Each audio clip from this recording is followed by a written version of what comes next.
యోహాను పద్మాస్ ద్వీపంలో ఉండి పరలోకానికి వెళ్ళి ఎన్నో దర్శనాలు చూస్తూ ఉన్నాడు. ఆ దర్శనాల్లో ఈ 7వ అధ్యాయానికి వచ్చేసరికి ఏంటి అంటే ఇంకొక దర్శనాన్ని చూస్తాడు ఆయన. ఈ 7వ అధ్యాయంలో 2 దర్శనాలు ఉన్నాయి. ఆ 2 దర్శనాలు ఏంటి అంటే ఫ్రెష్గా ఆయన తెలియజేస్తూ ఏ దాని గురించి చూస్తాడు, దేని గురించి తెలియజేస్తున్న విషయాన్ని మనం ఈరోజు నేర్చుకుంటూ వెళ్దాం. ప్రాముఖ్యంగా ఈరోజు నేను మీతో మాట్లాడుకునే విషయం ఏంటి అంటే 1,44,000 people, the identification of 1,44,000 people, 1,44,000 మంది గురించి ఈరోజు వాక్యం మనం విందాం. ఏం చెప్పండి? 1,44,000 మంది. ఎప్పుడైనా విన్నారా ఈ యొక్క 1,44,000 మంది గురించి? ఎప్పుడైనా మీరు విన్నారా? ఎప్పుడైనా చెప్పండి. పోనీ అసలు ఎక్కడుంటారు, ఎందుకోసం అనే మాట విన్నారు ఎప్పుడైనా మీరు? చాలామంది అంతే, ఇవన్నీ మనం ఏం చేస్తామో చాలాసార్లు లోకంలో మీరు గమనించండి, 1,44,000 మంది గురించి బోధించే వాళ్ళే కావచ్చు, తెలియజేసే చాలా తక్కువ ఉండొచ్చు. కానీ దేవుడు ఏర్పాటు చేసిన విధంగా శ్రమల గుండా ఈ యొక్క ప్రజలందరూ కూడా వెళ్తున్నా కూడా తాను ఏర్పరచుకున్నటువంటి జనాంగాన్ని ఏం చేస్తాడంటే సెక్యూర్ చేసి ముందుకు తీసుకెళ్తా ఉన్నాడు దేవుడు. అయితే ఈ 1,44,000 మంది గురించి నేర్చుకుంటూ 7వ అధ్యాయం, ప్రకటన గ్రంథం 7వ అధ్యాయం 1 నుండి 8 వచనాల్లో ఒక 3 విషయాలు నేను మీకు జ్ఞాపకం చేస్తాను. మొట్టమొదటి విషయం ఏంటి అంటే గాడ్స్ రాత్ పాజ్, అంటే ఏంటి? దేవుని ఉగ్రత కొద్ది కాలము ఆగిపోయింది. రెండవ విషయం ఏంటి అంటే సెయింట్ సీల్, అంటే ఏంటి? పరిశుద్ధులు వాళ్ళు ఏం చేయబడ్డారు? ముద్రింపబడ్డారు. మూడో విషయం ఏంటి అంటే ఐడెంటిఫికేషన్ ఆఫ్ 1,44,000 పీపుల్. ఈ 1,44,000 మంది ఎవరు, అసలు ఏం చేస్తారు అనే విషయాన్ని, ఏం చేయబోతున్నారు అనే విషయాన్ని ఈ దినం మనం నేర్చుకుంటూ మనం ముందుకు వెళ్దాం. దేవుని యొక్క వాక్యంలో చూస్తే దయచేసి చూడండి, 7వ అధ్యాయంలో చూస్తే అటు తర్వాత భూమి యొక్క 4 దిక్కులలో 4 దేవదూతలు నిలిచి ఉండి భూమి మీదనైనను సముద్రం మీదనైనను ఏ చెట్టు మీదనైనను గాలి వీచకుండానట్లు భూమి యొక్క 4 దిక్కుల వాయువులను ఏం చేస్తారు? వాళ్ళు పట్టుకొని ఉండగా చూచి తిని అని దేవుని యొక్క వాక్యంలో చూస్తాం. కానీ మీరు గమనిస్తే 6వ అధ్యాయంలో చూసినప్పుడు ఒక మాట ఉంది. ఏంటి అంటే ఈ యొక్క ఉగ్రత దినం వచ్చినప్పుడు దానికి తాళ జాలిన వాడేవాడు, అంటే ఎవరైనా నిజంగా తట్టుకుంటారా, ఎవరైనా బయటకు వస్తారా అన్నటువంటి క్వశ్చన్ చూసాం మనం లాస్ట్ వీక్. దానికి ఆన్సర్గా 7వ అధ్యాయానికి వచ్చిన తర్వాత దేవుడు చెప్పేది ఏంటి అంటే so there are some people, there are few people who will go through these judgements but still they can survive and they will be enter into the millennium kingdom అనే విషయాన్ని ఇక్కడ దేవుడు జ్ఞాపకం చేస్తూ తెలియజేస్తున్నాడు.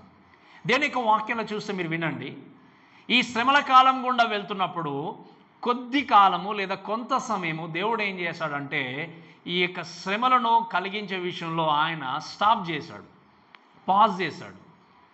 ఎందుకు మీరు గమనించండి, ఎంతకాలం మనకు తెలియదు, ఎంత సమయం మనకు తెలియదు. కానీ శ్రమల గుండా వెళ్తున్నప్పుడు, కష్టాల గుండా వెళ్తున్నప్పుడు వాక్యాలు చూసాం మనం లాస్ట్ టైం, వాళ్ళు కొండలతోనూ ఇక పర్వతాలను చెప్పుకుంటూ ఎక్కడ దాక్కోలో తెలియకుండా పరిగెత్తున్నటువంటి ఈ సమయంలో ఉన్నప్పుడు దేవుడు ఏం చేశాడంటే కొద్ది కాలము మీరు ఇక లోకంలో శ్రమ కలిగించడము ఆపివేయండి అనే విషయాన్ని దేవుని యొక్క వాక్యంలో చూస్తాం. అయితే వాక్యం రాయబడిన మాట ఏంటి అంటే 4 దిక్కులలో ఏంటంటే చెప్పండి, 4 దేవదూతలు నిలిచి ఉండి భూమి మీద కానీ చెట్టు మీదకి కానీ గాలి వీచకున్నట్లు భూమి యొక్క 4 దిక్కుల వాయువుని వాళ్ళు ఏం చేశారని చెప్పండి, పట్టుకొని ఉన్నట్టుగా ఇక్కడ ఉన్నటువంటి యోహాను చూసినట్టుగా మనం చూస్తాం. ఇక్కడ ఈ వాక్య భాగాన్ని గమనించినప్పుడు మీరు చూడండి, ఈ వాక్యాన్ని 7వ అధ్యాయంలో చూసే విషయం ఏంటి అంటే ఈ యొక్క గాలిని పట్టుకున్నారు అంటే మీరు అర్థం చేసుకోండి, దేవుని యొక్క ఉగ్రత కోసం కాదు కానీ రక్షింపబడినటువంటి జనాంగాన్ని దేవుడు కాపాడడానికి, ప్రొటెక్షన్ ఇవ్వడానికి దేవుడు ఆ యొక్క జడ్జ్మెంట్ని కొద్ది కాలం ఆపేసినట్టుగా చూస్తాం. దీని గురించి ఇంకో కొంచెం క్లియర్గా ఆలోచన చేస్తే 4 దేవదూతలు, దేవుని యొక్క దూతల గురించి మాట్లాడినప్పుడు ప్రకటన గ్రంథంలో రాయబడినట్టుగా ఎక్కడ కూడా దేవుని దూతల కోసం రాయబడలేదు. అంటే ఎక్కువ సార్లు దేవుని యొక్క దూతల కోసము రాయబడింది. దేవుని యొక్క దూతల కోసం మాట్లాడినప్పుడు మనకు తెలుసు, నేను మీకు కొన్నిసార్లు చెప్పిన సందర్భానుసారంగా ఏంటి అంటే మన పక్షాన మన ప్రక్క నిలబడి సంరక్షించేటువంటి దేవదూతలు ఎప్పుడు మనతో ఉంటారు. 1/3 ఆఫ్ ఏంజల్స్, అంటే 3వ వాక్యంలో చూస్తే 3వ వంతు దేవుని యొక్క దూతలు సాతానుతో పాటు లోకంలో పడిపోయినా మిగతా దేవుని యొక్క దూతలందరూ కూడా దేవుని యొక్క చిత్తాన్ని నెరవేరుస్తూ ఆయన కొరకు పని జరిగించేటువంటి వ్యక్తులుగా ఉంటున్నారు. పరిశుద్ధుడు పరిశుద్ధుడు అని చెప్పి దేవుని స్తుతించే వ్యక్తులు ఉంటున్నారు. 4వ అధ్యాయంలో చూస్తే సింహాసనం చుట్టూ ఉండి వాళ్ళు ఏం చేస్తారు చెప్పండి? దేవుడు సర్వోన్నతుడు పరిశుద్ధుడు అని చెప్పి దేవుణ్ణి స్తుతించేటువంటి కెరూబులను కూడా మనం చూసినట్టుగా చూస్తాం. అయితే ఈ దూతలు ఏం చేస్తున్నారు చెప్పండి? మీకు అర్థమవుతుంది కదా. దేవుణ్ణి స్తుతించడం మాత్రమే కాదు, ఈవెన్ దేవుని పక్షాన్ని నిలబడి యుద్ధము జరిగించే వ్యక్తులుగా ఉన్నారు. యుద్ధం జరిగించే వ్యక్తులు ఉన్నప్పుడు దేవుడు వారికి తెలియజేసింది ఏంటి అంటే, హోల్డ్ బ్యాక్ దట్ విండ్ అని ఇప్పుడు ఏమన్నాడు? మీరు గాలిని పట్టుకోండి అని దేవుని యొక్క వాక్యంలో చూస్తాం. ఈ గాలిని పట్టుకోండి అన్నప్పుడు మీకు డౌట్ రావచ్చు, నలుదిక్కుల అన్నప్పుడు భూమి గుండ్రంగా ఉంటుంది కదా, అందుకే మీకు అర్థమవుతుంది కదా. ఇప్పుడు ఈ నిజంగా ఈ దినము మంచిది, ఆ దినం మంచిది అన్న వాళ్ళు చాలా జాగ్రత్తగా వినండి. మీరు వినండి చాలా జాగ్రత్తగా. అందుకే నేను చాలాసార్లు చెప్తాను, ఇప్పుడు మనం ఏ దిక్కున్నాం చెప్పండి అంటే, ఇప్పుడు ఉదయం అయింది, మనకి ఏముంది? తూర్పు అనేటువంటి విషయం చూసి సూర్యుడు ఉదయించాడని అంటాం మనం. ఇప్పుడు మీరు ఆలోచన చేయండి, ఇది రొటేట్ అవుతూ వెళ్తున్నప్పుడు నువ్వు ఏ దిక్కుకు టర్న్ అవుతున్నావు మళ్ళీ అంటే, మీరు ఆలోచన చేస్తే భూమి గ్లోబ్గా లేదా గ్రౌండ్గా నా ఫ్లాట్గా ఉందని అనుకున్నప్పుడు ఈ దిక్కుల గురించి చూస్తే ఇదే దిక్కులో నా ఇల్లు ఉండాలి అంటే నీ యొక్క ఇల్లు తిరుగుతుందనే విషయం నీకు అర్థం కావట్లేదు. ఈరోజు మనుషులు ఏర్పరచుకున్నటువంటి ఈ దిక్కులు, ఈ యొక్క గ్రహాలు ఇవన్నింటినీ చూసి ఆధారపడి జీవించేటువంటి క్రైస్తవులు గమనించాల్సింది ఏంటి అంటే, 4 దిక్కులు అనుకున్నప్పుడు ఓకే, దేవుని యొక్క వాక్యం కూడా 4 దిక్కులు ఉంది అనుకోవడానికి కాదు, కానీ talks about north, west, south and east అనే విషయం చూసినప్పుడు ఈ 4 దిక్కుల నుండి వచ్చేటువంటి గాలి అంటే ఏంటి?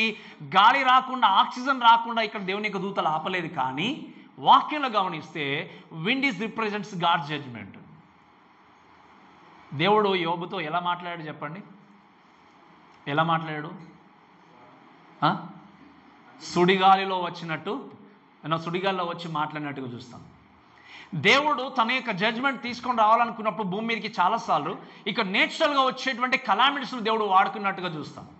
ఇటువంటి సిచ్యువేషన్ గుండా వెళ్ళినప్పుడు మీరు గమనించాల్సిన విషయం ఏంటి అంటే, ఇంకా కూడా లోకంలో దేవుని యొక్క గొప్పతనమును, ఆయన యొక్క సార్వభౌమ అధికారాన్ని గ్రహించకుండా, ఆలోచన చేయకుండా లోకంలో ఇంకా కూడా లోకంలో ఉన్నటువంటి ఈ యొక్క విషయాల మీద ఆధారపడి అయ్యో ఏం జరుగుతుందో, ఏ విధంగా ఉంటుంది అనుకుంటే మీరు వినండి, ఆ రోజు ఇదే నా దిక్కు అనుకున్న వారు ఏ దిక్కుకు వెళ్ళాలో తెలియట్లేదు ఆ టైంలో వాళ్ళకి. అంతే కదా నేను చెప్పిన మాట. ఇక్కడికి వెళ్తే సురక్షితంగా ఉంటామంటే వాక్యంలో ఏముంది? వాళ్ళు కొండలకి, గుహలకి ఎక్కడ కనబడితే అక్కడికి వెళ్ళడానికి ప్రయత్నం చేశారు. అప్పుడు ఏ దిక్కు కూడా వారికి ఆశ్రయంగా కనబడలేదు. ఈరోజు నీ జీవితంలో నీ డబ్బే నీకు నిజంగా దిక్కు అనుకుంటున్నావేమో, నీకున్న సంపదే నేను రక్షిస్తుంది అనుకుంటున్నావేమో. ఇక్కడ మీకంటే ధనవంతులు ఉన్నారు ఆ రోజు. మీకంటే ట్రిలియన్ పీపుల్ అయిన కైండ్ ఆఫ్ మనీ కలిగి ఉండే వ్యక్తులు ఉండొచ్చు ఆ రోజుల్లో. మరి వారి ధనాన్ని వారు ఏం చేసింది? వారిని రక్షించిందా? వారి ధనమంతా చుట్టూ పెట్టుకున్న వారి జీవితంలో ఆ రక్షణ అనేది, ప్రొటెక్షన్ అనేది వారికి దొరకలేదు, ఎక్కడో పారిపోయారు. ఇటువంటి ఈ భయంకరమైన స్థితిలో ఉన్నప్పుడు దేవుడు ఏం చేస్తాడంటే, దేర్ ఆర్ ఫ్యూ పీపుల్ ఏం చేస్తాడు? దేవుడు ప్రొటెక్ట్ చేస్తూ ముందుకు వెళ్తున్నాడు. అయితే ఈ యొక్క వాక్యం చూస్తే ఆయన వచ్చేటువంటి ఆ జడ్జ్మెంట్ని ఏం చేస్తుంటే కొంచెం కాలము లేకపోతే కొద్ది కాలము ఆపేసినట్టుగా దేవుని యొక్క వాక్యంలో చూస్తాం. అందుకే ఒకసారి దయచేసి 16వ అధ్యాయం 5వ వచనం చదవండి. ప్రకటన గ్రంథము 16వ అధ్యాయం 5వ వచనం. 16వ అధ్యాయం 5వ వచనం.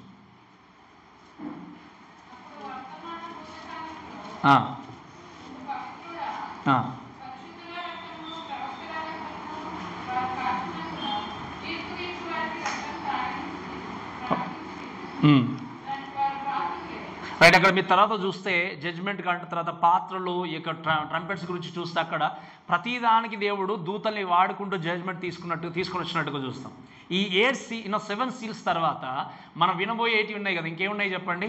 7 బూరల గురించి చూస్తాము, 7 పాత్రల గురించి చూస్తాం. అంటే మీరు వినండి, ఇప్పటి వరకు నేర్చుకుంది కొంచెం మాత్రమే. ఇంకా దేవుని యొక్క మహా ఉగ్రత తప్పకుండా మనం వాక్యంలో ఇంకా నేర్చుకుంటూ వెళ్ళిపోతూ ఉంటాం. ఇక్కడ ఏంటి అంటే, ఈ విండో నేచురల్గా జరిగేది అంతా కూడా దేవుని యొక్క జడ్జ్మెంట్కి సూచన ఉంది. కాబట్టి ఇక్కడ ఏం చేస్తాడు దేవుడు? కొద్ది కాలము మీరు ఆ జడ్జ్మెంట్ని ఆపండి అని చెప్పాడు దేవుడు. ఆపండి అని చెప్పినప్పుడు మీరు చూస్తే దేవుని యొక్క వాక్యంలో గమనిస్తే, ఆ విండు గురించి చూసినప్పుడు ఈ యొక్క వాక్యంలో గమనిస్తే దాన్ని ఆపమని చెప్పినప్పుడు ఏంటి అంటే లోకంలో ఉన్నటువంటి ప్రజలకి హాని చేయడం కాదు, కానీ లోకములో దేవుని అంగీకరించినటువంటి వ్యక్తులకి ఆయన ప్రొటెక్షన్ ఇవ్వడానికి, కాపాడడానికి ఏం చేస్తాడంటే కొద్ది కాలము దాన్ని ఆపేసినట్టుగా మనం చూస్తాం. అందుకే వాక్యంలో గమనిస్తే చదువుదాం తెచ్చుకోండి. మరియు వాక్యంలో గమనిస్తే ఏమని రాయబడింది అంటే, 4 దిక్కుల వాయువులను పట్టుకున్న వ్యక్తిని ఏం చేస్తాను నేను అంటే, ఏం చేస్తారు వాళ్ళు? కొద్ది కాలం జడ్జిమెంట్ని అక్కడ ఆపినట్టుగా చూస్తాం. ఈరోజు మీరు వినండి, మహాశ్రమల్లో వీళ్ళు వెళ్తున్నట్టుగా మీ జీవితంలో, అందుకే నేను చాలాసార్లు చెప్పాను, నా జీవితంలో ఉన్న శ్రమ నాకే ఎక్కువ అనుకుంటాం చాలాసార్లు, అంతే కదా? మీకున్న శ్రమ మీకే గొప్పది కనబడుతుంది. వేరే వారి యొక్క శ్రమ కంటే మీ శ్రమ చాలా గొప్పదిగా, చాలా పెద్దదిగా కనబడవచ్చు. నా శ్రమను నేను నిజంగా సాల్వ్ చేసే వ్యక్తి ఎవరు లేరని అనుకోవచ్చు. మీరు వినండి, మీ జీవితంలో శ్రమ కలిగినా, కష్టం కలిగినా, శోధనలో గుండా వెళ్ళినా కూడా మర్చిపోకూడని విషయం ఏంటి అంటే, దేవుని యొక్క దూతలు మిమ్మల్ని అనునిత్యము కాపాడుతున్నారనే విషయాన్ని ఎప్పుడు కూడా మర్చిపోకూడదు. మీరు గమనించండి, మన జీవితంలో ఎన్ని రకాల శ్రమల గుండా వెళ్ళినా, కష్టాల గుండా వెళ్ళినా, దేవుని దూత అనేటువంటి ఈ యొక్క వ్యక్తులు, దేవుని యొక్క దూతలు నీ జీవితాన్ని అనునిత్యము కాపాడే వ్యక్తులు ఉన్నారు, రక్షించే వ్యక్తులు ఉన్నారు, సంరక్షించే వ్యక్తులు ఉన్నారు. కానీ చాలాసార్లు మనం ఏం చేస్తామంటే, నా ప్రొటెక్షన్ అంతా కూడా నాకు కనబడే దాంట్లో ఉందని పరిగెత్తాం మనం. అందుకే నేను చెప్తున్నాను, మీకున్న ధనాన్ని చూసి మీరు మురిసిపోకండి. మీ ధనం, మీ సంపద మిమ్మల్ని పరలోకమో తీసుకెళ్ళదు.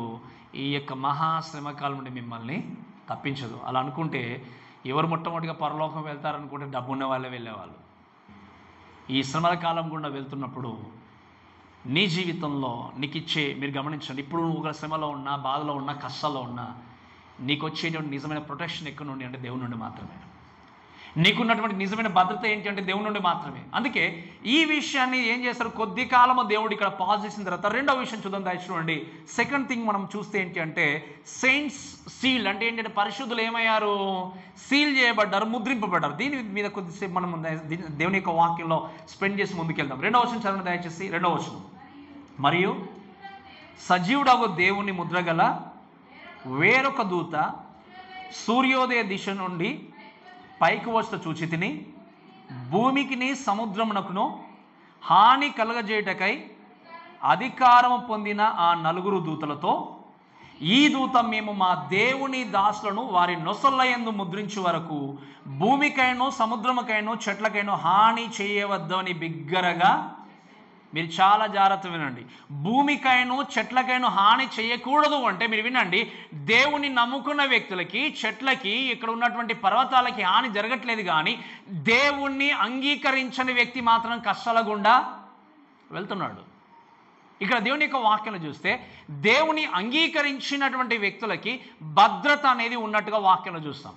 ఇక్కడ ఈ మాటను బట్టి చూస్తే మీరు చూడండి, ఇంకొక ఏంజల్, 4 దేవతలు మాత్రమే కాదు, ఇంకొక దేవుని యొక్క దూత వాక్యాలు చూస్తే ఏముంది అంటే, సూర్యోదయ దిశ నుండి వచ్చినట్టుగా చూస్తాం. ఎక్కడ నుండి చెప్పండి, సూర్యోదయ దిశ నుండి వచ్చినట్టుగా చూస్తే, ఇక్కడ ఉన్నటువంటి అపోస్తలుడు అయినటువంటి జాన్ లేకపోతే యోహాన్ ఎక్కడున్నాడు చెప్పండి, పద్మస్ ద్వీపంలో ఉన్నాడు. ఆయన తూర్పు వైపు అనే విషయాన్ని ప్రస్తావించినప్పుడు, తూర్పున కనబడేది ఏంటి అంటే యెరూషలేం ప్రాంతం. అంటే తనకు కనబడుతుంది ఏంటి అంటే, యెరూషలేం ప్రాంతము నుండి ఒక వ్యక్తి ఏం చేశాడు, దేవుని యొక్క దూత వచ్చినట్టుగా చూస్తాం. ఈ దూత వచ్చి దేవుని యొక్క వాక్యంలో చెప్పిన విషయం ఏంటి అంటే, ఆ యొక్క దూత గురించి మాట్లాడినప్పుడు, సజీవుడు గల దేవుని ముద్ర గల వేరొక దూత అంటే ఏంటి, సజీవుడైనటువంటి దేవుని యొక్క ముద్ర అనే విషయాన్ని మనం చూస్తున్నాం. ఈ ముద్ర గురించి మాట్లాడినప్పుడు మీరు వినండి, బైబిల్లో చూస్తే రాజరికపు ముద్ర అనే విషయాన్ని మనం చూస్తాం. కొన్నిసార్లు మనకు బాగా జ్ఞాపకం వచ్చే విషయం ఏంటి అంటే, ఎస్తేరు మోర్తికాయ గురించి మాట్లాడినప్పుడు, మోర్తికాయకి రాజు అహష్వేరోషు ఏం చేస్తాడు, రాజరికపు ముద్ర ఇస్తాడు. ఆ ముద్ర ఏంటి అంటే అఫీషియల్ సింబల్. అంటే ఏంటి, ఆ ముద్ర వేశాము అంటే ఆ ముద్ర మీద ఉన్నటువంటి సింబల్ మీద ఉన్న వ్యక్తికి మాత్రమే అధికారం ఉన్నట్టు.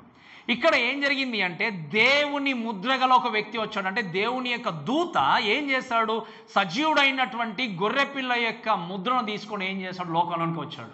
వచ్చి చెప్తున్న మాట ఏంటి అంటే, వారిని నేను ముద్రించేంత వరకు నువ్వు వారికి హాని మాత్రమో చేయకమని చెప్పి మిగతా దూతలతో చెప్పినట్టుగా చూస్తాం. ఈ ముద్రల గురించి చూస్తే మీరు వినండి, and there are visible kind of marks in the future, and there are some invisible marks even right now. మీరు చూడండి, దేవుని యొక్క వాక్యాలు చూస్తే, నోవాహు ఎన్ని సంవత్సరాలు వాక్యాన్ని బోధించాడు, ఎన్ని సంవత్సరాలు చెప్పండి, 120 సంవత్సరాలు. ఎన్ని సంవత్సరాలు ఆ యొక్క ఓడను నిర్మించాడు చెప్పండి, 100 సంవత్సరాలు నిర్మించాడు.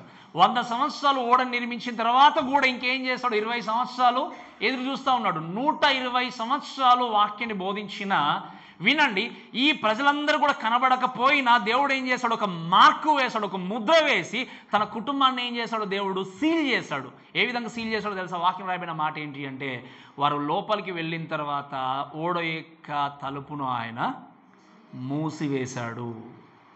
ఎవరు క్లోజ్ చేశారు? ఎవరు సీల్ చేశారు చెప్పండి? ఆయన సీల్ చేశాడు కాబట్టి వారికి అపాయం జరిగిందా? సీల్ చేశారు కాబట్టి వాళ్ళు మునిగిపోయారా? మునిగిపోలేదు. ఒకవేళ అక్కడ ఉన్నటువంటి నోవాహు క్లోజ్ చేస్తుంటే ఓపెన్ చేసేవాడేమో, వాటర్ లోపలికి వచ్చావు, ఏది జరుగుతుంది తెలియదు. కానీ అక్కడ క్లోజ్ చేసింది ఎవరు అంటే దేవుడు. ఈ sealed, even you talks about Rahab ఎరుకో మీదకి యుద్ధానికి వెళ్ళిన తర్వాత ఎరుకో పట్టణం అంతటిని కూడా నాశనం చేస్తా అన్నప్పుడు దేవుడు ఎవరికి సీల్ చేశాడు చెప్పండి? రాహాబు తన కుటుంబాన్ని సీల్ చేసి రక్షించినట్టుగా చూస్తాం. అందరూ మరణించారు. Think about సొడొమ Gomorrah.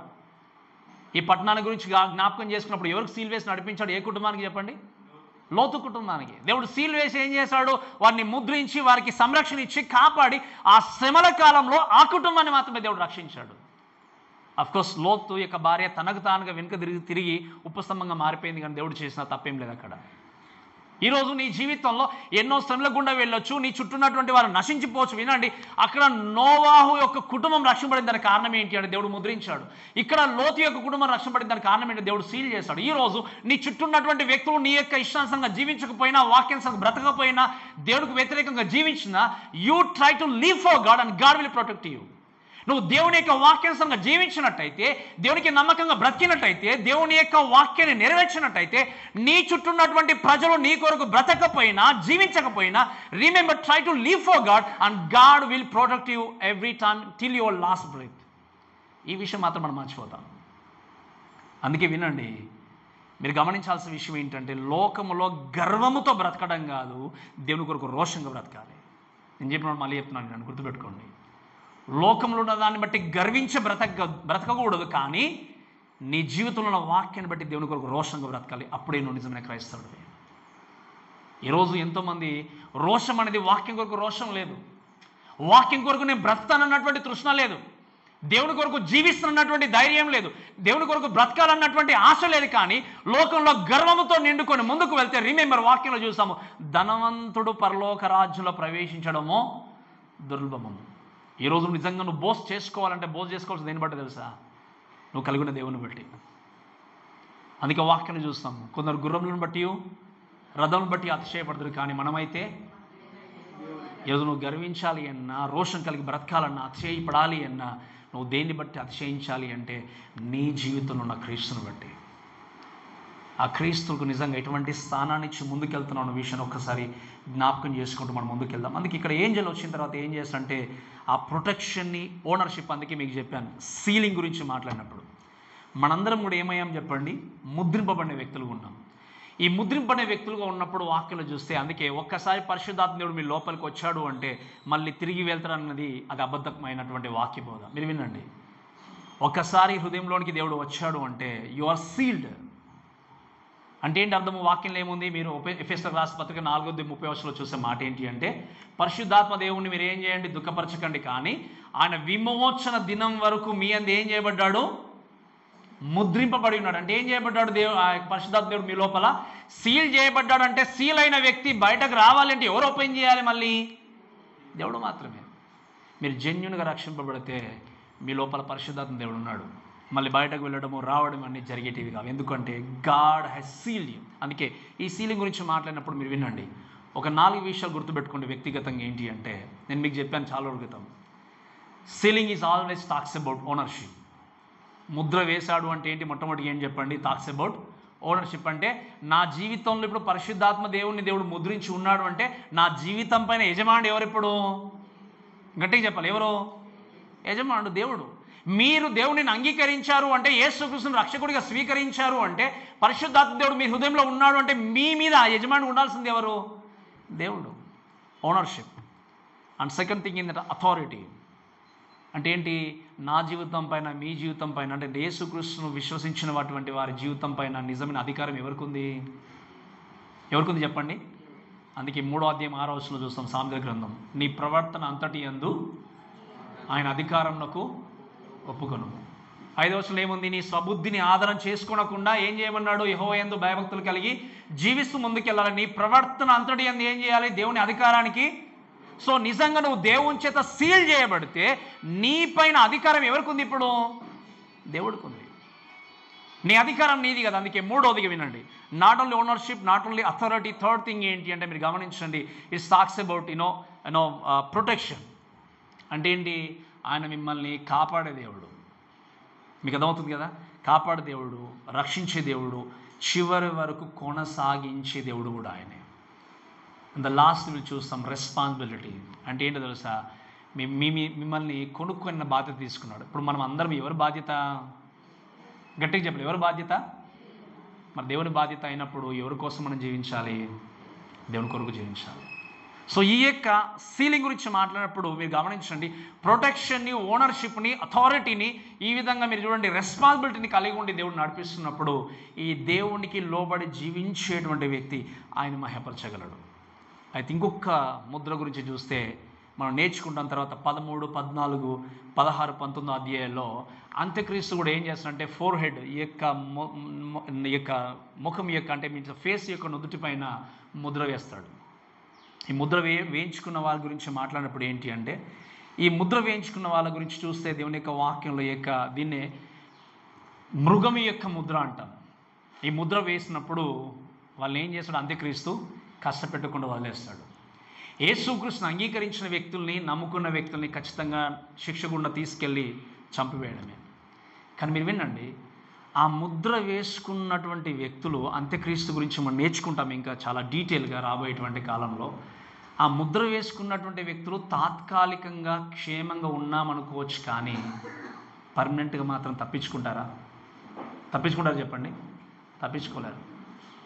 బట్ ఈరోజు మీరు గమనించండి, వాక్యభాన్ని బట్టి నేర్చుకోవాల్సిన విషయం ఏంటి అంటే దయచేసి గమనించండి, those who have a God's seal they will be protected from God's judgement అనుకున్నప్పుడు ఈ లోకంలో ఐ రాబోయేటువంటి ఉగ్రత దినమునందు ఎవరైతే దేవుని ముద్రను కలిగి ఉంటారో వాళ్ళు ఏం చేయబడతారు చెప్పండి? దేవుని యొక్క తీర్పు నుండి తప్పింపబడతారు. ఈరోజు మీరు ప్రేమైన దేవుని బిడ్డలారా, దయచేసి ఈ వాక్యాన్ని బట్టి మనం చూస్తే if you are saved you have a invisible mark. కనబడనటువంటి ముద్ర నువ్వు కలిగి ఉన్నావు. ఏ ముద్ర చెప్పండి?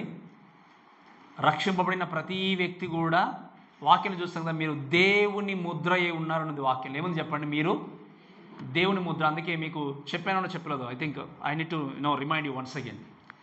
యేసుక్రీస్తు శిష్యులు ఒక టైంలో మాట్లాడుతూ ఉన్నప్పుడు శిష్యులు వచ్చి అంటారు, ప్రభా కైసరికి పన్ను కట్టాలా వద్దని అడుగుతారు. అప్పుడు దేవుడు అంటాడు ఏంటంటే, మీరు వెళ్ళి అక్కడ జస్ట్ చేపలు పట్టుకొని రండి అన్నప్పుడు ఆ చేపలను తీసినప్పుడు ఆ చేపల్లో నుండి ఏం కనిపిస్తుంది చెప్పండి? ఒక నాణెం ఉంటుంది. నాణెం పైన ఎవరి ముద్ర ఉంది చెప్పండి? ఎవరి ముద్ర? కైసర్ ముద్ర.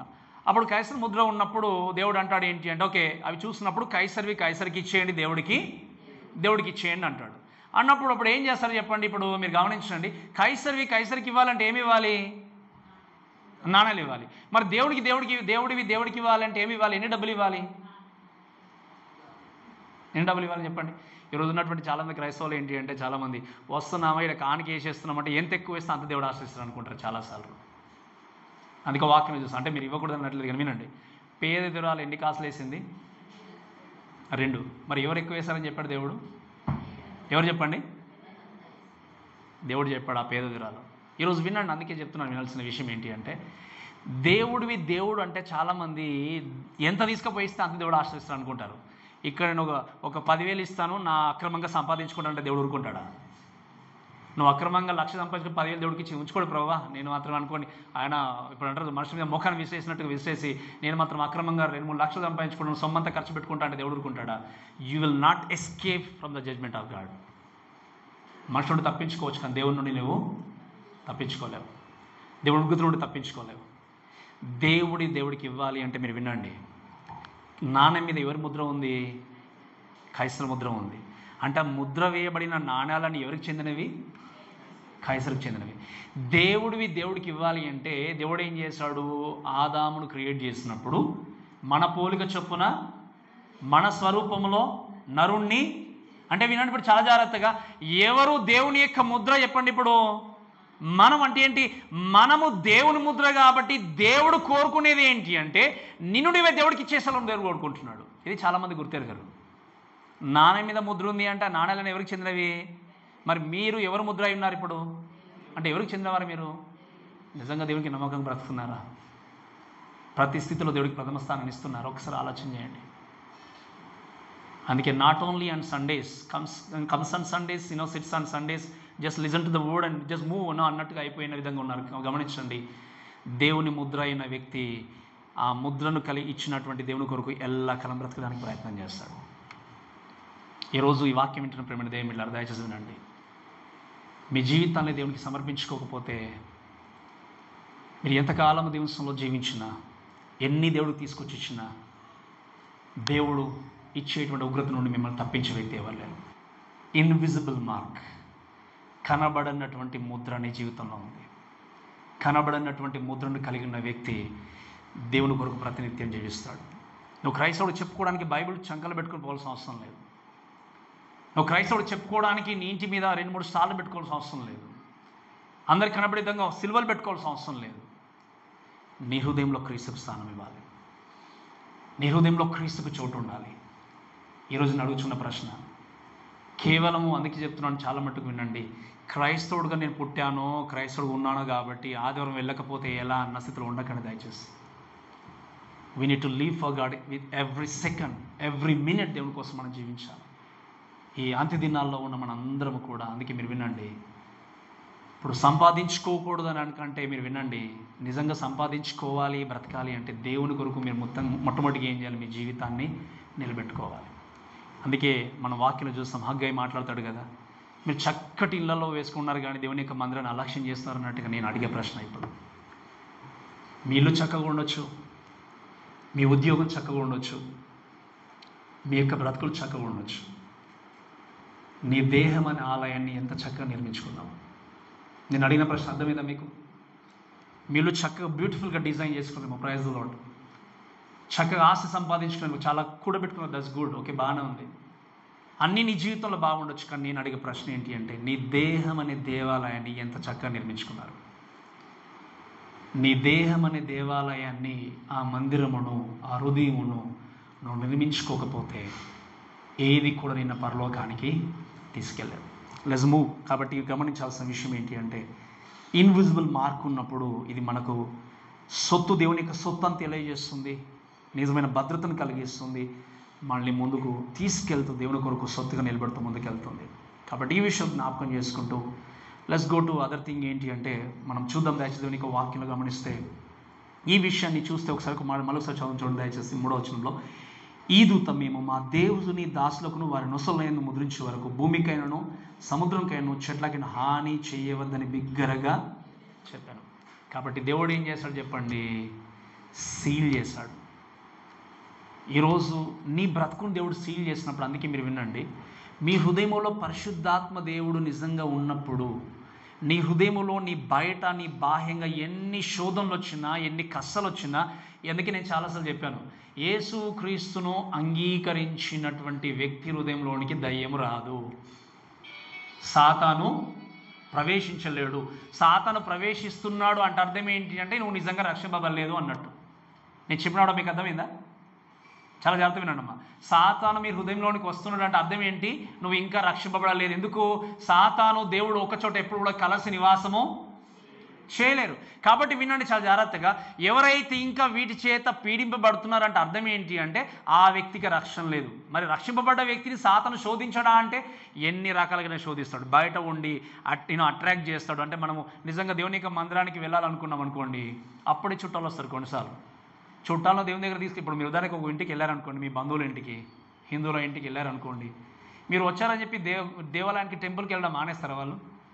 ఒక 10 నిమిషాలు కూర్చోండి, జస్ట్ నేను పూజ చేసుకుని వస్తానంటారా ఉన్నారు చెప్పండి. మనం మాత్రం మా వాళ్ళకి చికెన్ వండి పెట్టాలి, మటన్ తీసుకొచ్చి పెట్టాలి, అయ్యో వారు వచ్చారు కదా లేక ఏం చేస్తాం మనము? మానేసుకుంటాం. వాళ్ళ నిజంగా కానీ దేవుని దగ్గరికి అంత భక్తితో వెళ్తే మనం ఏం చేస్తాము? వాళ్ళ గురించి మనం దేవుని దగ్గరికి రావడమే మానేస్తాం. ఇది మన క్రైస్తత్వం. ఇది దేవుడి గురించి మనకు తెలిసింది. ఇంకేంది మీరు ఆలోచన చేయండి. దేవుని యొక్క మందిరానికి రావడానికి, ఒక సన్నిధికి రావడానికి ఇంకా ఏదైనా అంటే ఏం చేస్తాడు సాతాను? ఇటువంటి దాన్ని తీసుకొచ్చి పెడతాడు. ఎప్పుడు రాని చుట్టాలు ఆ రోజు వస్తారు. ఎప్పుడు రాని వ్యక్తులు, ఇంకా ఎప్పుడు రాని సంఘటనలు ఆ రోజు అంటే నువ్వు దేవుని దగ్గరికి రాకుండా ఏదైతే అడ్డుబండ ఉంటుందో దాన్నే తీసుకొచ్చి ముందు పెడతాడు. ఆ విధంగా బాహ్యంగా సాతాను ఏం చేస్తాడు, ప్రతినిత్యము శోధించినప్పుడు వీటి నుండి ఏం చేయాలి, బయటపడాలి అంటే క్రీస్తుకు నమ్మకంగా నువ్వు జీవితాన్ని కొనసాగిస్తేనే సాతాను వేసే కుయుక్తులు నువ్వేం చేయగలవు, బయటకు రాగలవు. మీరు గమనించండి, మిమ్మల్ని మీరు మహాసముద్రంలో మునిగిపోయిన గుర్తుపెట్టుకొని, మహాసముద్రం లాంటి శోధనలో ఉన్న మీరు గుర్తుంచుకోవాల్సింది ఏంటంటే యు ఆర్ సీల్డ్. ఈ లోకంలో నీ ఆత్మను నశింపజేసే శక్తి సాతానుకు లేదు. నీ ప్రాణాన్ని తీసుకునే శక్తి సాతానుకు. మరి అలాంటప్పుడు ఎందుకు భయపడాలి మనం? నేను గాయపరచవచ్చు, నేను ఆటంకపోవచ్చు, కానీ నీ ప్రాణాన్ని ముట్టే అధికారం సాతానికి లేదు. మరి ఈరోజు నీ జీవితంలో నిజంగా ముద్రింపబడినటువంటి దేవుడికి చోటిచ్చి నువ్వు బ్రతికినప్పుడు ఈ తాత్కాలికమైన శ్రమలో దేవుడు నన్ను ఖచ్చితంగా తీసుకెళ్తున్న విషయం గుర్తుపెట్టుకొని దేవుని కొరకు సాక్షులుగా జీవించాలి. కాబట్టి మనం దయచేసి చూడండి. మూడో విషయం ఏంటి అంటే 1,44,000 పీపుల్ గురించి మాట్లాడినప్పుడు ఈ ముద్రింపబడిన గురించి చూస్తే 4వ వచనంలో, మరియు ముద్రింపబడిన వారి లెక్క చెప్పగా వెంటనే ఇశ్రాయేలు గోత్రంలో అన్నింటిలో ముద్రింపబడిన వారు 1,44,000 మంది. ఈ శ్రమల్లో ఈ కష్టాల్లో ఉన్నప్పుడు దేవుడు ఏం చేశాడు చెప్పండి, 1,44,000 మందిని ఏం చేశాడు దేవుడు, ముద్రించి పెట్టాడు. ఈ 1,44,000 మంది గురించి మాట్లాడినప్పుడు అసలు ఎవరు వీళ్ళ గురించి మాట్లాడితే మీరు చూడండి, వీళ్ళందరూ కూడా ఏంటి అంటే ఇజ్రాయెల్ గోత్రంలోకి చెందినటువంటి వ్యక్తులు. ఈ ఇజ్రాయెల్ గోత్రంలోకి చెందినటువంటి వ్యక్తుల గురించి మనం మాట్లాడినప్పుడు మీరు చూడండి, కొంతమంది ఏమంటారు అంటే ఈ 1,44,000 మంది యెహోవా సాక్షులు అంటారు కొంతమంది. ఎందుకు మేము సపరేట్ గ్రూప్ అనుకుంటారు కదా వాళ్ళు. కొంతమంది ఏమనుకుంటారు అంటే, ఇంకా మీరు చూడండి, సెవెంత్ డే అడ్వాంటిస్ట్ ఎస్డి అంటాం మేము అనుకుంటాం. కొంతమంది ఏంటి మోర్మన్స్ అనుకుంటారు. ఇంకో మంది రకరకాలుగా చెప్పుకోవచ్చు. కానీ వాక్యము చెప్పేది ఏంటి అంటే వీరు ఇశ్రాయేల్ గోత్రానికి చెందినటువంటి వ్యక్తులు. ఇశ్రాయేల్ గోత్రానికి చెందినటువంటి ఈ వ్యక్తుల్ని దేవుడు ఏం చేశాడు, ముద్రించి సీల్ చేసి చుట్టూ ఉన్నటువంటి జనులందరూ కూడా కష్టాల గుండా వెళ్ళినా, బాధల గుండా వెళ్ళినా, కానీ ఏం చేశాడు దేవుడు, వీరిని ముద్రించి పెట్టాడు. ఆ రోజు ఏలే కూడా భయపడుతూ పారిపోతే ఏం చేశాడు, ప్రభువా నేను ఒక్కడిని మిగిలిపోయాను, నేను ఇంకా బ్రతకలేను అని చెప్పి ఏడ్చుకుంటూ దేవుని దగ్గర ఉన్నప్పుడు దేవుని యొక్క దూత తన దగ్గరకు వచ్చి ఏం చేశాడు చెప్పండి, ఆహారం ఇచ్చి ధైర్యపరిచి చెప్పే మాట ఏంటి అంటే, నీతో పాటు ఇంకెంతమంది ఉన్నారు చెప్పండి, ఎంతమంది గుర్తుందా మీకు? హెబ్రీయులకు రాసిన పత్రిక, ఇంకా 7,000 మంది నేను ఏం చేశాను, ఆల్రెడీ సెక్యూర్ చేసి పెట్టాను అంటాడు దేవుడు. ఈరోజు ఇక్కడ మీరు గమనిస్తే ఎన్ని కష్టాల గుండా వీళ్ళు శోధనల గుండా వెళ్ళినా కూడా ఇక్కడ ఉన్నటువంటి జనుల గురించి చూస్తే 1,44,000 మందిని ఈ యొక్క కష్టస్థితిలో, ఈ శ్రమలో దేవుడు ఏం చేస్తాడంటే సెక్యూర్ చేసి పెట్టాడు. వారిని ఎంతగా కూడా అంత్యక్రీస్తు శోధించినా, కష్టపెట్టాలని చూసినా కూడా ఏమీ కాకుండా వాళ్ళు ఏం చేస్తారో చెప్పండి, జాగ్రత్తగా వాళ్ళు చక్కగా జీవితాన్ని కొనసాగిస్తున్న దానికి కారణం ఏంటి అంటే దేవుడు వారిని భద్రపరిచాడు. మీరు వినండి, అంత మహాశ్రమ కాలంలోనే ఈ 1,44,000 మందిని దేవుడు కాపాడినప్పుడు ఇప్పుడు వచ్చే కొద్ది కాలం శ్రమల్లో కష్టాలు దేవుడు మిమ్మల్ని కాపాడలేడా? మీ జీవితాన్ని నడిపించలేడా?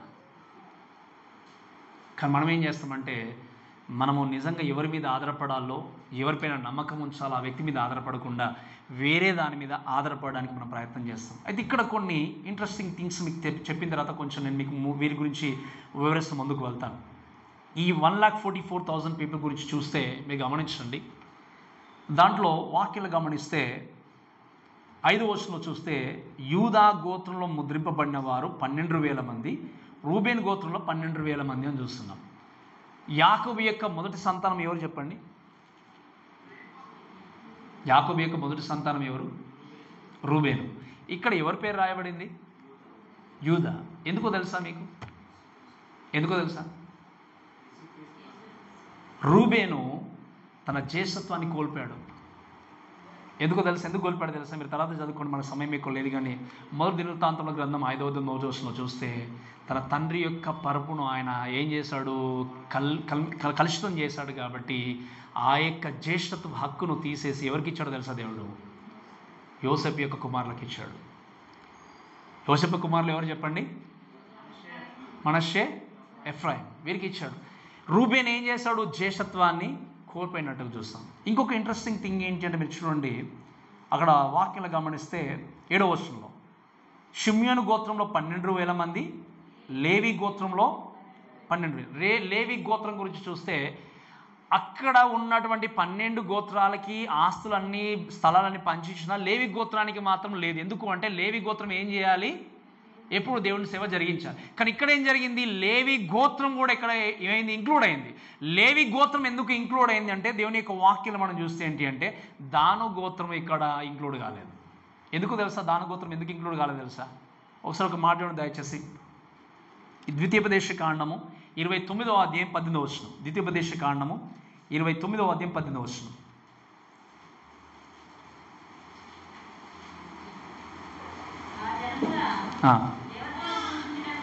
ఆ జన్మల దేవతను పూజించుటకు మన దేవుడైన యెహోవా యొద్ద నుండి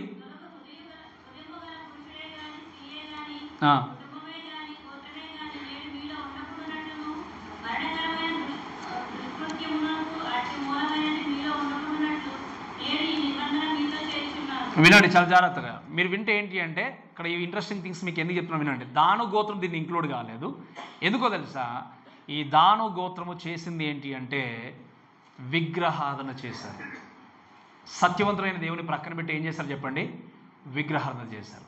అలానే ఇంకొక వ్యక్తి ఉన్నారు ఏంటి అంటే వాక్యంలో మనం గమనిస్తే ఇక్కడ ఇంకొక విషయం ఏంటి అంటే ఆ 12 గోత్రంలో చూస్తే ఇంకా యోసేపు గోత్రంలో 12,000 మంది, బెన్యామీను గోత్రంలో 12,000 మంది ముద్రింపబడ్డప్పుడు మన 6వ వచనం చూస్తే మనష్షే గోత్రంలో కూడా ఎంతమంది చెప్పండి, ఇక్కడ మనష్షే గోత్రం కూడా ఉంది. కానీ మీరు చూస్తే ఎఫ్రాయిం గోత్రం లేదు. మళ్ళీ ఎఫ్రాయిం గోత్రం ఎందుకు లేదంటే ఎఫ్రాయిం కూడా ఏం చేశాడు, తన యొక్క గోత్రం అంతా కూడా ఏం చేస్తాడు చెప్పండి, విగ్రహారాధన చేస్తాడు. అంటే 12 గోత్రాలలో ఒక్కొక్క గోత్రం నుండి 12,000 మందిని దేవుడు చూజ్ చేసుకొని ఏం చేశాడు, వారిని దేవుడు ముద్రించి పెట్టినట్టుగా చూస్తాం. ఇక్కడ మనం గమనించాల్సింది ఏంటో తెలుసా,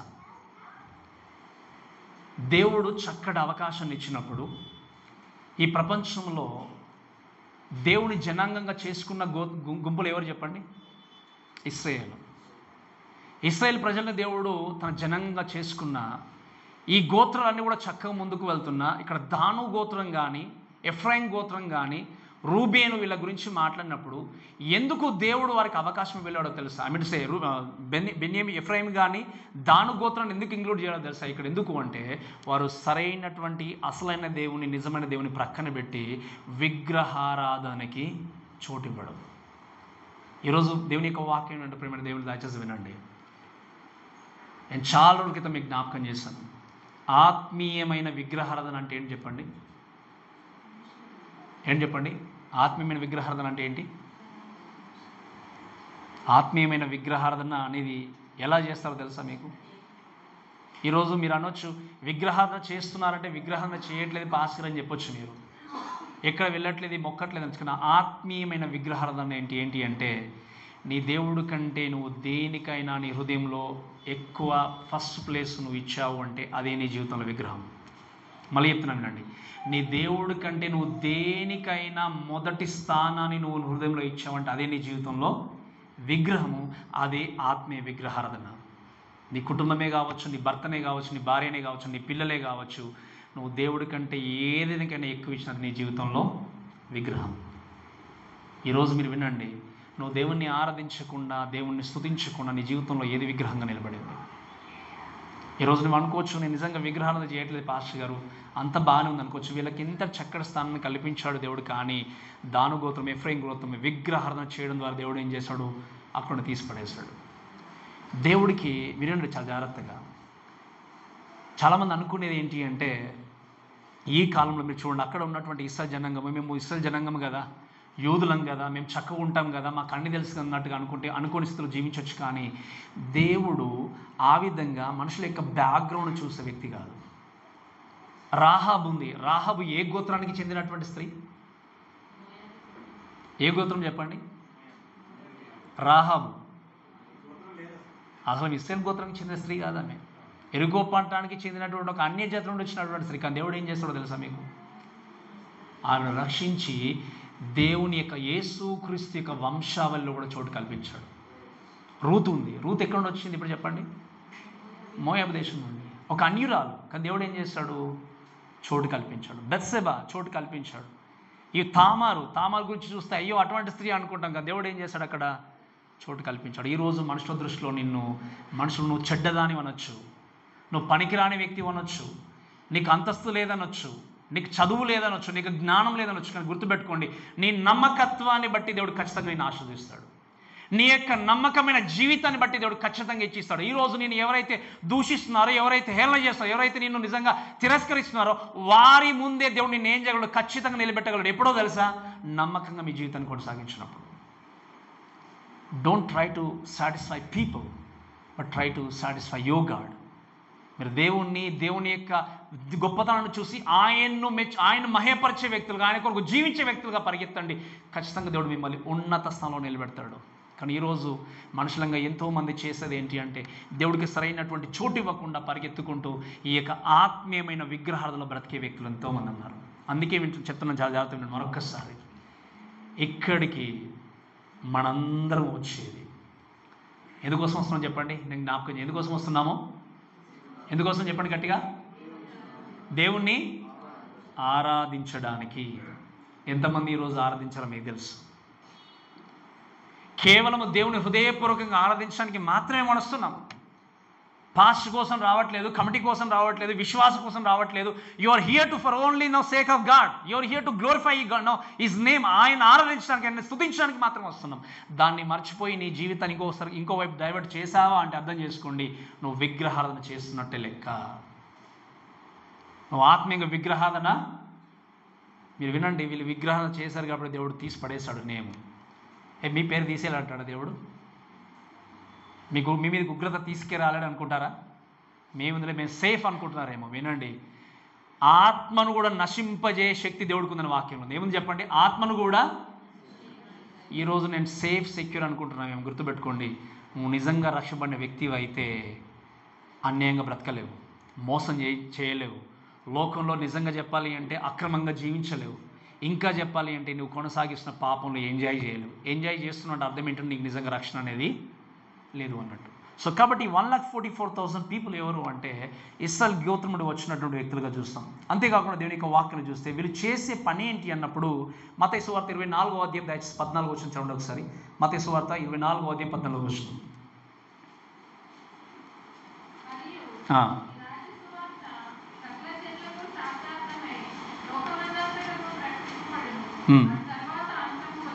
వినండి, ఇక్కడ చాలా జాగ్రత్త చూస్తుంది ఏంటంటే, వీళ్ళు ఏం చేస్తారట?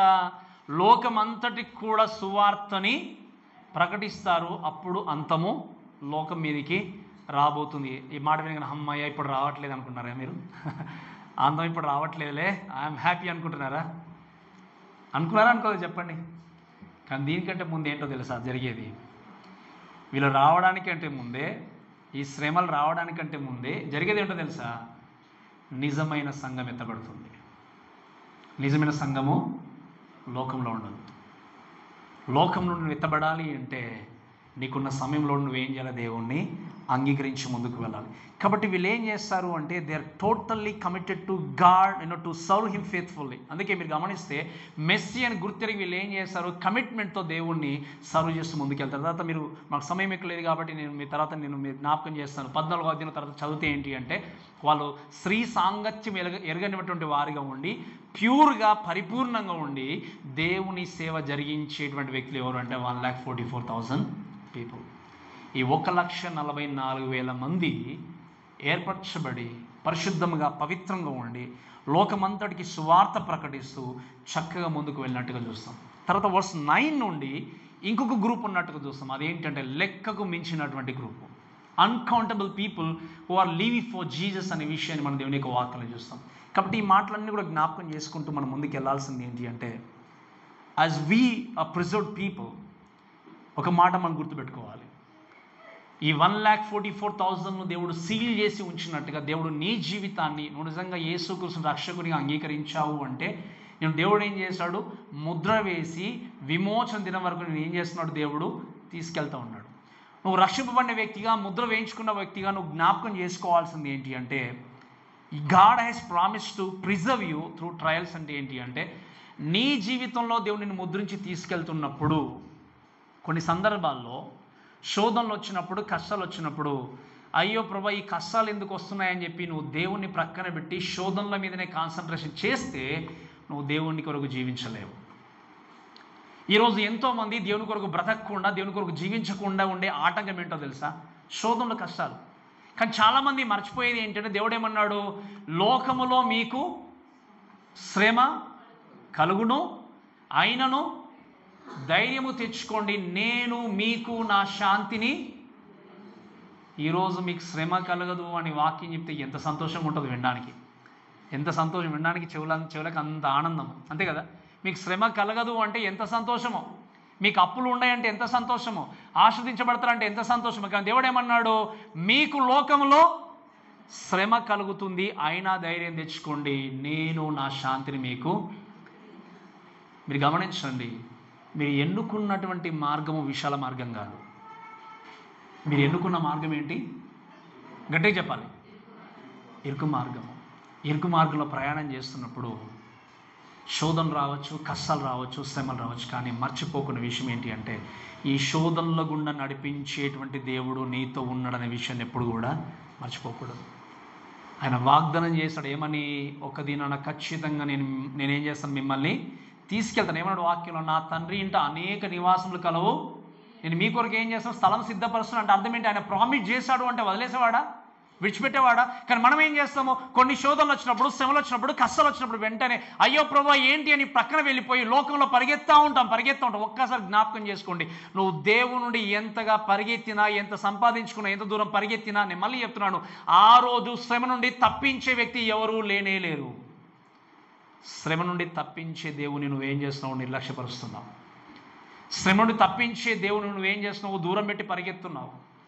నా జీవితంలో ఇది నిజంగా సేఫ్ ఉంది అనుకుంటున్నావు, నా జీవితంలో ఇది నాకు ఆశ్రయం ఇస్తుంది అనుకుంటున్నావు. కానీ వినండి, దేవుడు తప్ప నిజంగా నీకు ఆశ్రయం ఏమీ లేదు. అందుకే గమనించాల్సింది ఏంటి అంటే, is promise to keep us through this trials. అంతేకాకుండా ఇంకొక మాట ఏంటి అంటే, rejoice in this trial by developing your godly life and God works through us in every good thing. మీరు వినండి జాగ్రత్తగా.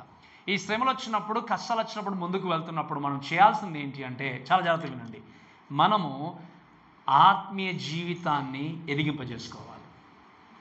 ఏం చేయాలి చెప్పండి, ఆత్మీయ జీవితాన్ని. ఒక ప్రశ్న వేస్తాను, మీరు వినండి చాలా జాగ్రత్తగా. ఎంతమంది ఆత్మీయంగా మంచి స్థానంలో ఉన్నారు? ఎవరైనా చేసి చూపిస్తారా నాకు? Up to the mark, okay pastor, I'm fine అనే వాళ్ళు ఉన్నారా? ఉన్నారా ఎవరైనా? రైట్, వినండి. జస్టిఫికేషన్ అంతా అయిపోయింది. మన దేవుడు అన్నాడు నీతిమంతులు అని చెప్పాడు దేవుడు, ఇంకా నో డోకా, ఇంకేం లేదు. So we are righteous people. But నేను ఆత్మీయంగా సరిగా ఉన్నానని ఎంతమంది చెప్పగలరు? చెప్పలేము.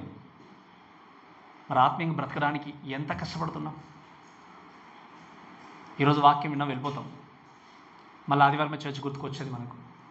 బట్ ఈ 6 డేస్లో ఆత్మీయంగా జీవించాలి అని చెప్పి ఎంత ప్రయాసపడుతున్నారు? నీ ఉద్యోగ స్థితిలో కావచ్చు, నీ కుటుంబంలోనే కావచ్చు, నీకు వర్క్ ప్లేస్ ఎక్కడైనా కావచ్చు, ఆత్మీయంగా నీ జీవితాన్ని బిల్డ్ చేసుకోవడానికి ఎంత ప్రాకులాడుతున్నావు? అందుకే మళ్ళీ చెప్తున్నాను, ఇక్కడ కూర్చున్న వాళ్ళంతా పరలోకం వెళ్ళరు. మళ్ళీ చెప్తున్నాను, ఇక్కడ కూర్చున్న వాళ్ళందరూ కూడా పరలోకము. This is not a secure place. Did you get me? ఇది సెక్యూర్ ప్లేస్ కాదు. ఇక్కడ ఈరోజు వాక్యం విన్న వాళ్ళందరూ కూడా పరలోకం వెళ్ళరు. ఎవరు వెళ్తారు చెప్పండి? ఎవరు వెళ్తారు? వినేవారు కాదు, విన్నదాని ప్రకారంగా నడుచుకునేవారు, వాక్యాన్ని విశ్వసించిన వారు, దేవుని విశ్వసించిన వారు. ఈరోజు నీ ఆత్మీయ జీవితం కరెక్ట్ లేకపోతే, సరిగా లేకపోతే, ఎందుకు చెక్ చేసుకోలేకపోతున్నాం? ఎందుకు పరీక్షించుకోలేకపోతున్నాం? ఎందుకు ప్రయాసపడలేకపోతున్నాం? ఇంకా సమయం ఉంది అనుకుంటూ మీరు దయచేసి మీ యొక్క జీవితాన్ని నిర్లక్ష్యపరచుకోకండి. ఎందుకు అంటే మనం అనుకున్నంత సమయం మనకు లేదు. అందుకే నేను ఎప్పుడూ జ్ఞాపకం చేసుకుంటాను, మీకు జ్ఞాపకం చేస్తాను, our life is very very small. మన జీవితము చాలా చిన్నది. మీరు ఎప్పుడైనా ఒకసారి బ్యాక్ ఆలోచన చేసి చూడండి, ఒక్కసారి జ్ఞాపకం చేసుకోండి. మొన్ననే కదా పుట్టింది, పెరిగింది అనిపిస్తుంది, అనిపించలేదు చెప్పండి? కొన్నిసార్లు అప్పుడేనా ఇప్పుడు ఇక్కడ వరకు వచ్చింది అనిపిస్తుంది, అనిపించలేదా? కొన్నిసార్లు మన ఏజ్ని చూసుకుంటే అప్పుడే ఎన్ని సంవత్సరాలు అయిపోయిందా అనిపిస్తుంది. ఎందుకంటే చాలా చిన్నది, చాలా పెద్దది ఏం కాదు. మరి చిన్న జీవితంలో నువ్వు ఆత్మీయంగా నీ జీవితాన్ని బిల్డ్ చేసుకోకపోతే చాలా కష్టం. ఇంకా చివరిగా మాట ఏంటి అంటే, should walk by the spirit and submit to him in every kind of angle. మీరు వినండి, అందుకే ఆత్మానుసారంగా మనం ఏం చేయాలి? నడిపింపబడాలి. చాలా జాగ్రత్త వినండి, నేను ముగిస్తాను. ఇంకా ఎఫెసీయులకు రాసిన పత్రిక 5:10 ఒక మాట ఉంది, మద్యముతో మత్తలై ఉండకూడదు, దాంట్లో దుర్వ్యాపారం కలదు. ఆత్మ పూర్ణులై ఉండండి. మద్యముతో ఉన్నటువంటి వ్యక్తిని ఎవరు కంట్రోల్ చేస్తారు? గట్టిగా చెప్పాలి, ఎవరు కంట్రోల్ చేస్తారు? చాలామందికి తెలుసు అంతే కదా. ఎలా మాట్లాడతారు, ఎలా ప్రవర్తిస్తారు, ఎక్కడ ఉంటారు, ఏంటనేది మీకు బాగా తెలుసు. కొంతమంది చూస్తుంటామని చాలామంది చూస్తాం. అంటే వారి జీవితంలో ఒక మంచి ప్రొఫెషనల్గా ఉన్నా, చక్కటి స్థితిలో ఉన్నా కూడా, అన్నీ బాగా ఉన్నా కూడా మద్యము తీసుకున్నారంటే తన జీవితాన్ని ఏం చేస్తుంది? మద్యం అనేది కంట్రోల్ చేసి, అందుకే వాక్యం మీద నవ్వుల పాలు చేయనిది వాక్యంలో, వెక్రింతల పాలన చేయనిది వాక్యంలో. మరి మద్యం ఎలాగైతే కంట్రోల్ చేస్తుందో వినండి చాలా జాగ్రత్తగా. ఆత్మచేత నింపబడినటువంటి వ్యక్తిని ఎవరు కంట్రోల్ చేయాలి అంటే, ఎవరు నడిపించాలి? ఆత్మ. అంటే ఆత్మచేత మీరు నడిపింపబడట్లేదు అంటే అర్థం ఏంటి అంటే, మీరు ఆత్మచేత నింపబడలేదేమో, లేకపోతే ఆత్మకి ఇంకా అవకాశము ఇవ్వట్లేదేమో. అందుకే ఆత్మ నింపుదల అంటే అర్థం ఏంటో తెలుసా? ఆత్మచేత నింపబడడం అంటే ప్రతిరోజు మనల్ని మనం దేవుడికి అప్పగించుకోవడం. Filling of the Holy Spirit అంటే ఏంటి చెప్పండి? మన జీవితాన్ని దేవుడికి మనము అప్పగించుకోవడం. ఇది ప్రతిరోజు జరగాల్సినటువంటి క్రియ. ఈరోజు మరలా చెప్తున్నాను, దయచేసి జ్ఞాపకం చేస్తున్నాను. ఏ విధంగా ఎవరి చేత మీరు నడిపింపబడుతున్నారు? ధనం మిమ్మల్ని నడిపిస్తుందా? మీ గర్వం మిమ్మల్ని నడిపిస్తుందా? మీ యొక్క ఈగో మిమ్మల్ని నడిపిస్తుందా? మీ యొక్క పలుకుబడి మిమ్మల్ని నడిపిస్తుందా? వినండి, ఇవేమి కూడా మిమ్మల్ని పరలోక రాజ్యాన్ని తీసుకెళ్ళలేవు. మిమ్మల్ని నడిపించాల్సిన వ్యక్తి ఎవరు అంటే దేవుడు మాత్రమే. మీరు జీవించాల్సింది ఏంటంటే ఆత్మానుసారంగా జీవించాలి. కాబట్టి ఎన్ని శోధనలు వచ్చినా, ఎన్ని కష్టాలు వచ్చినా దయచేసి గుర్తుపెట్టుకోండి, నా దేవుడు, మన దేవుడు సజీవుడైనటువంటి దేవుడు అని, మరణించి సమాధులు ఉన్న దేవుడు కాదు. సజీవుడైనటువంటి దేవుడు మిమ్మల్ని ఖచ్చితంగా ఏం చేయగలడు? విడిపించగలడు. ఆయన కొరకు సాక్షులుగా మిమ్మల్ని నిలబెట్టగలడు. కాబట్టి ఆ విధంగా మన జీవితంలో ప్రతి క్షణము కూడా, ప్రతి నిమిషం కూడా దేవుడు ఉన్నాడనే విషయం గుర్తుపెట్టుకొని ఆయన మహిమ కొరకు మనం జీవిస్తూ ఆయన కొరకు సాక్షులుగా మనం బ్రతుకుతాం. కాబట్టి ఈ మాటలను మన దేవుడు దీవించి ఆశీర్వదించునుగాక. ఆమేన్.